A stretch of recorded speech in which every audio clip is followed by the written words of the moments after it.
মহান আল্লাহ রব্বুল আলামিন বলেন, সময়ের শপথ, নিশ্চয়ই মানুষ ক্ষতির মধ্যে আছে। এর কারণ নিজের অর্থ, সম্পদ, ব্যাংক ব্যালেন্স, পরিবার পরিজন কী পরিমাণ আছে তা জানে, কিন্তু কতটুকু হায়াত আছে, কয়টা নিঃশ্বাস নিতে পারবে তা আমরা কেউই জানি না।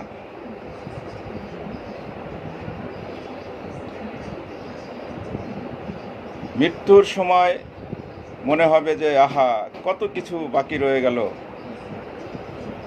কিছুই করতে পারলাম না। এই জন্য মহান আল্লাহ রাব্বুল আলামিনের সবচেয়ে বড় নিয়ামত হচ্ছে